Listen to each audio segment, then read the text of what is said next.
बड़ी खबर मिल रही है, आपको बताएं इस वक्त बड़ी खबर मायावती का बहुत बड़ा फैसला।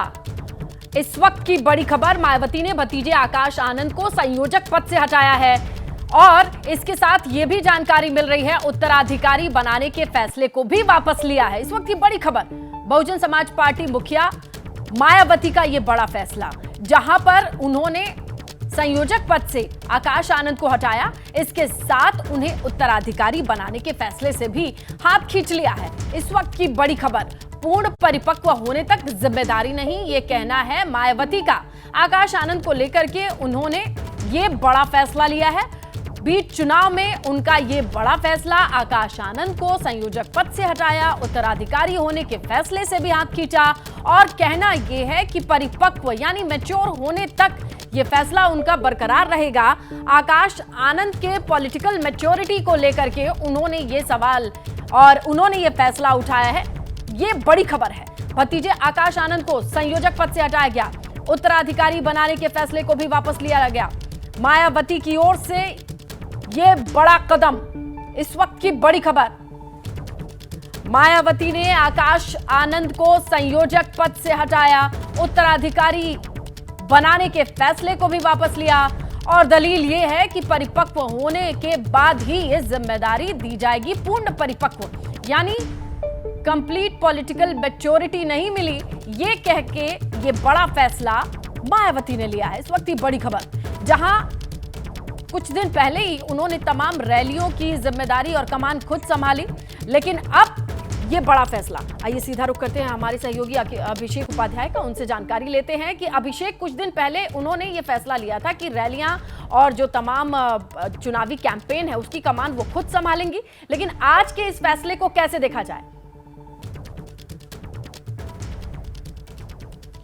स्नेहलता, एक के बाद एक 10 रैलियां ताबड़तोड़ आकाश आनंद ने उत्तर प्रदेश में की थी और बड़ी बात यह कि जब उनको बहन जी ने अपना उत्तराधिकारी घोषित किया था तो यूपी और उत्तराखंड की जिम्मेदारी छोड़कर पूरे देश की जिम्मेदारी दी थी, लेकिन इस लोकसभा चुनाव में बहन जी ने उनको यूपी में भी उतारा। उन्होंने 10 रैलियां की, उसके बाद सीतापुर में 28 अप्रैल को एक रैली हुई जिसमें कि उन्होंने कुछ ऐसी बातें कही जिसको लेकर के उनके खिलाफ FIR दर्ज हुई, चुनाव आयोग तक शिकायत गई है। उसके बाद उनकी रैलियों पर ब्रेक लगा और अभी ये फैसला किया गया है बहन जी की ओर से कि उनको नेशनल कोऑर्डिनेटर और उत्तराधिकारी दोनों ही पदों से हटा दिया गया है और ये कहा गया है कि परिपक्वता आने तक ये फैसला किया गया है। तो ये एक बड़ा कदम है।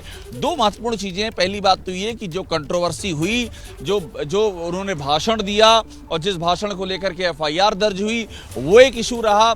जो उनके आक्रामक तेवर थे, शायद वो BSP की रणनीति से मेल नहीं खाते। देखिए, बहन जी का बहुत ही कैलकुलेटेड मूव रहता है, कब कहाँ एग्रेसिव होना है, कब कहाँ बैकफुट पर जाना, ये सारे फैसले वो खुद करती आई हैं। BSP में किसी को ये अधिकार नहीं है कि वो अपनी राय कुछ अलहदा जाहिर कर सके बहन जी की राय सामने आने के बाद। लेकिन आकाश आनंद लगातार एक इंडिपेंडेंट स्टैंड ले रहे थे, हालांकि उनका स्टैंड पार्टी की नीतियों के अनुरूप ही था, लेकिन उसमें एग्रेसिवनेस थी। ये भी कहा जा रहा था कि नई BSP सामने आ रही है, नई शक्ल में BSP सामने आ रही है। तो शायद यही सारी बातें रहीं जो परंपरागत जो पार्टी की लीक है उससे अलग जाती हुई दिखाई दे रही थी और इसीलिए ऐसा लगता है कि ये फैसला लिया गया है। स्नेहलता, बिल्कुल। अब लेकिन आगे की स्ट्रेटेजी क्या रहेगी जिन रैलियों की या बीच चुनाव में, इस फैसले के बाद क्या कुछ चीजें आगे होंगी? जो प्रोग्राम डिसाइड था अखिलेश आनंद का, वो तो 1 मई तक ही था, इसमें दो राय नहीं। 28 अप्रैल को सीतापुर में उन्होंने भाषण दिया जिसमें कि FIR दर्ज हो गई। उसके बाद एक और उनकी रैली प्रस्तावित थी, वो 1 मई की थी, जो कैंसिल हो गई उसके बाद से। हालांकि ये भी तय था सूत्रों के मुताबिक कि 1 मई के बाद नया शेड्यूल जारी होगा, लेकिन अब ये तय है कि आकाश आनंद अब कहीं भी इस पूरी पिक्चर में नजर नहीं आने वाले हैं।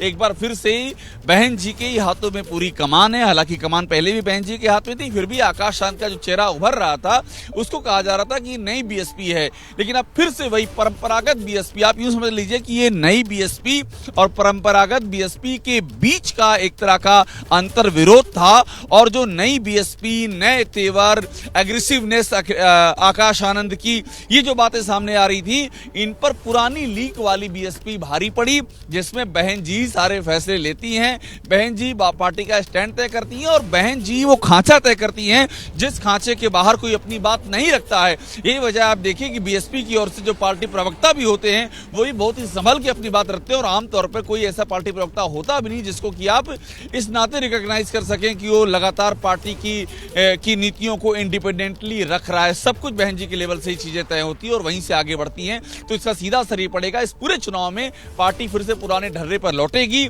जो पुराना ढर्रा है उसका स्टेट कोऑर्डिनेटर, जोनल कोऑर्डिनेटर, फिर डिस्ट्रिक्ट कोऑर्डिनेटर, जो पुराना ढर्रा है बीएसपी का, वही ढर्रा एक बार फिर से हावी होने जा रहा है। देखिए बीएसपी में कुछ तो चल रहा है अंदर खाने। देखिए चाहे जौनपुर की बात कर ले, कैंडिडेट बदलने वाली की खबर हो, या फिर ये कहें आज पूरा संयोजक पद से इनको हटाना, ये बड़ा फैसला लेना, पर्दे के पीछे भी अगर कुछ जानकारी हो जो चल रहा हो बीएसपी के भीतर।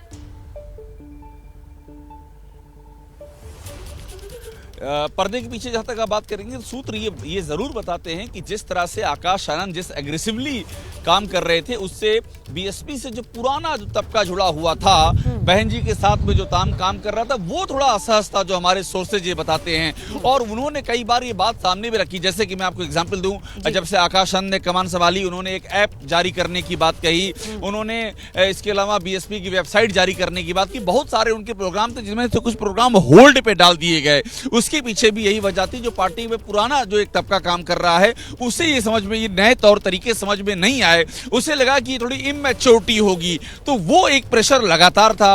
और इसके बाद अभी आपने ये जो जिक्र किया है, प्रत्याशी बदले गए हैं, वो भी एक फैक्ट है, बस्ती में बदले गए हैं, जौनपुर में बदले गए हैं, ये भी एक तथ्य है। लेकिन सबसे बड़ा तथ्य यही है जो मैं आपसे जिक्र कर रहा हूं, पुरानी बीएसपी और बनाम नई बीएसपी, इनके बीच में जो अंतर विरोध चल रहा था, मुझे लगता है कि आकाश आनंद को उसी की कीमत चुकानी पड़ी है। और अब बहन जी के हाथ में पूरी कमान है, बहन जी गाइडलाइंस सारी तय कर रही हैं, और अब जो पार्टी जो जैसे चल रही थी उसी अंदाज में पार्टी आगे बढ़ेगी। बीएसपी का एक कल्चर भी नहीं रहा, हालांकि कितना एग्रेसिवली होकर के सोशल मीडिया पर या किसी मुद्दे पर राय रखना, बहन जी सारे स्टैंड तय करती हैं। तो यहां पर थोड़ी सी बातें अलग जा रही थी। आकाश आनंद जो उनके जहन में था, जो उनकी नीतियों में था, वो बातें रख रहे थे। उसमें चाहे गुजरात से आए नेताओं पर हमला करना हो, पीएम मोदी और अमित शाह के को इशारा करते हुए हमला करना हो, अखिलेश यादव पे हमला करना हो, ओवैसी पर या चंद्रशेखर पर, वो ऑल राउंड चौतरफा बैटिंग कर रहे थे। और शायद यही जो उनका अंदाज था, ये बीएसपी की जो परंपरा रही है,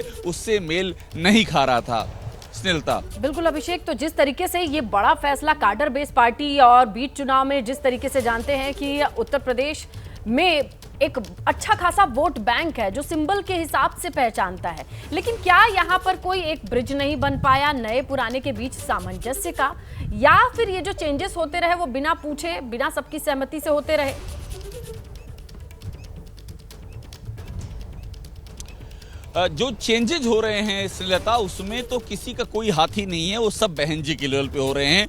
आकाश आनंद के कमान यूपी में जिस तरह सक्रिय होने के बावजूद ये तय था कि एक एक फैसला बहन जी के लेवल पे लिया जा रहा था। टिकट के फैसले भी बहन जी ले रही थी, टिकट बदलने के फैसले भी बहन जी के लेवल पर लिए जा रहे थे। तो आकाश आनंद की वहां कहीं कोई भूमिका नहीं थी। भूमिका आ रही थी बीएसपी की नीतियों का चेहरा बनने के संदर्भ में। आकाश आनंद बीएसपी का वो चेहरा बनते जा रहे थे जिसकी बातें, जिसकी सोच, जिसके जो दावे हैं और जिसका जो मकसद है वो एग्जैक्टली बीएसपी की पुरानी लाइन से अलहदा नजर आ रहा था। और एक तरह से ये लग रहा था कि जैसे बीएसपी का पुनर्जन्म हो रहा है और आकाश आनंद ही उसका वो चेहरा है। तो बहन जी की नीतियां और आकाश आनंद की नीतियां, इन दोनों में कोई ऐसा नहीं था कि कोई सैद्धांतिक कोई विरोध था। आकाश आनंद लगातार कह रहे थे कि वो बहन जी को प्रधानमंत्री बनाना चाहते हैं। बहन जी का भी उनके लिए बहुत ही स्नेह था, आज भी स्नेह है, लेकिन इसके बाद भी जो अलगाव है वो भी दिखाई पड़ रहा था। जो उनकी आक्रामकता थी, जिस तरह सुनील सीतापुर ने बोल दिया और उस पर एफआईआर भी दर्ज हो गई। बहन जी के मामले में ये सब चीजें बहुत ही कैलकुलेटेड होती हैं। बहन जी बहुत ही कैलकुलेशन से संभाल के चीजें रखती हैं, स्ट्रेटजी तय करती हैं। तो यहाँ हटने के लिए पॉलिटिकल इमेच्योरिटी वाला ये जो बात उन्होंने कही, कुल मिलाकर के ये बात जो कही गई वो सीधी बात थी या इसके मायने कुछ और हैं? वीरेश हमारे सहयोगी भी इस वक्त फोन लाइन पर मौजूद हैं। वीरेश, इस बड़े फैसले के पीछे की वजह बताई जा रही है कि विचारधारा मैच नहीं कर रही थी, और क्या क्या फैक्टर हैं जो आप तक पहुंचे हैं, जो पर्दे के पीछे चल रहा है बीएसपी में, जरा बताएं। देखिए, आकाश आनंद बहुत तेज रफ्तार में काम कर रहे थे और जो रफ्तार थी उसकी, वो बहन जी के जो रफ्तार थी, जो मानक बहन जी ने स्थापित किया था, मायावती ने स्थापित किया था, उस रफ्तार से वो आगे जा रहे थे। और जो बसपा को जानता है, मायावती को जानता, वो ये जानता है, चाहे वो सतीश मिश्रा रहे हों, चाहे पार्टी के दूसरे कोई भी बड़े नेता रहे हों, वो बहन जी ने जो मानक स्थापित किया उससे उसके बराबर या उससे नीचे रहकर ही काम करते रहे हैं। लेकिन आकाश आनंद बहन जी यानी मायावती के भतीजे के तौर पर, और मायावती का पूरा स्नेह उनको मिलता रहा, इस वजह से वो ये समझ नहीं पाए कि मायावती उनकी बुआ होने के साथ साथ पार्टी की सुप्रीमो है, और एक मूवमेंट की वो एक तरीके से स्थापना में बीएसपी को माना जाता है, और मायावती का जो मानना है और इस पूरे संस्था को मानना है कि वो एक मूवमेंट है, बीएसपी बहुजन समाज पार्टी जो दलितों के लिए मूवमेंट है। तो वो उस मूवमेंट से आगे जा रहे थे, और वो ये नहीं समझ पाए कि मायावती जो उनके रिश्ते में बुआ है, उसके साथ साथ वो पार्टी की सुप्रीमो है, एक मूवमेंट की वो जनक है। तो ऐसे में वो बहुत आगे निकल गए थे, और बहुत सारे ऐसे लोग थे जो इस बात को कह रहे थे कि ये पहली बार बहुजन समाज पार्टी में हो रहा है कि मायावती के बाद का कोई ऐसा नेता जो बहुत ही स्पीड से चल रहा हो। और यही वजह है कि सीतापुर में जो एफआईआर हुआ, कथित तौर पर भारतीय जनता पार्टी के खिलाफ उन्होंने निशाना बनाया, और ऐसे में उनकी जितनी रैलियां थी, औरैया हमीरपुर में उनकी प्रस्तावित रैलियां थी यानी आकाश आनंद की, और लगभग 4 ऐसी रैलियां थी। उसके बाद मायावती के निर्देश के बाद इन रैलियों को रद्द कर दिया गया, आकाश आनंद को घर बैठा दिया गया, उन्हें नोएडा बुला लिया गया।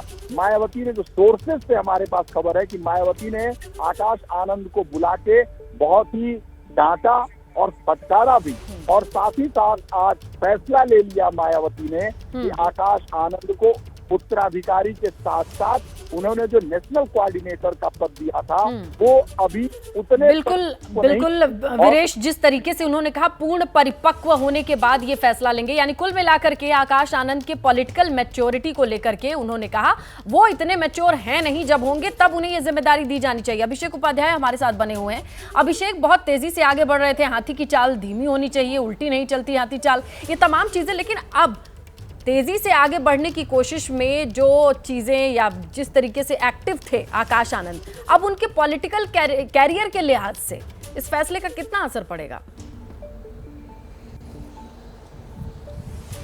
देखिए, एक तो जहां तक आप असर की बात कर रही हैं स्नेहलता, तो अभी वर्तमान में अगर हम बात करें तो वर्तमान के लिए तो ये एक झटका है, क्योंकि वाकई वो उनकी रफ्तार जो है वो न सिर्फ तेज थी बल्कि उस रफ्तार की चर्चा हो रही थी। आकाश आनंद को लेकर के लगातार चर्चाएं थी कि एक बीएसपी में एक ऐसा लीडर आया है जो सबको टेक ऑन कर रहा है, जो बीजेपी को टेक ऑन कर रहा है, जो समाजवादी पार्टी को, चंद्रशेखर को, ओवैसी को, जो किसी को नहीं बख्श रहा है।